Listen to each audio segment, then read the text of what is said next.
শয়তান আল্লাহকে চ্যালেঞ্জ দিয়েছিল, আল্লাহ আপনি তো জান্নাতে ঢোকাতে পারবেন না, এতগুলো জান্নাত কেন বানালেন? জাহান্নাম আরো বেশি হলে ভালো হতো। আল্লাহ বললেন কেন?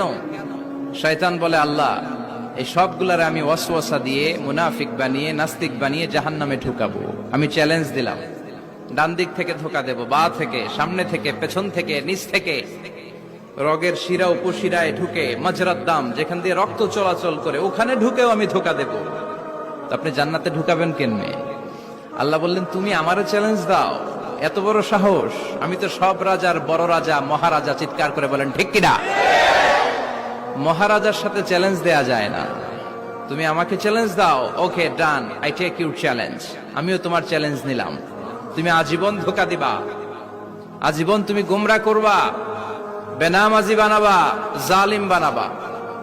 কিন্তু আমার বান্দা কোন তাফসীরুল কোরআনের মাহফিলে এসে, কোন এক ওয়াক্তের নামাজে মসজিদে ঢুকে, অথবা মাঝরাতে ঘুম ভেঙে গেলে তাহাজ্জুদের জায়নামাজে চোখের পানি ছেড়ে যখন ক্ষমা চাইবে, আমি সব গুনাহ মাফ করে দেব, তুই কি করবি?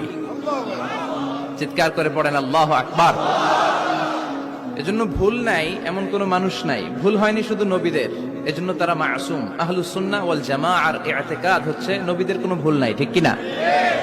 ছোটখাটো যে ব্যাপারগুলো ঘটেছিল সেগুলো আল্লাহ অবশিষ্ট থাকতে দেননি, সেগুলোকে আল্লাহ ঠিক করে দিয়েছেন। চিৎকার করে পড়েন সুবহানাল্লাহ। মানুষ ভুলের ঊর্ধ্বে নয়। কুল্লুকুম খাত্তা, তোমরা সবাই ভুল করো। ওয়া খায়রুল খাত্তাইনা তাওয়াবুন। আরে ভুলকারীদের মধ্যে আল্লাহর কাছে শ্রেষ্ঠ ভুলকারী যে লোক ভুল করার পরে তওবা করে। কার কাছে? আল্লাহর কাজই তওবা কবুল করা। গাফিরিয যামবি ওয়া কাবিলিত তাওব। আমরা ভুল করব, শয়তান ওয়াসওয়াসা দিবে,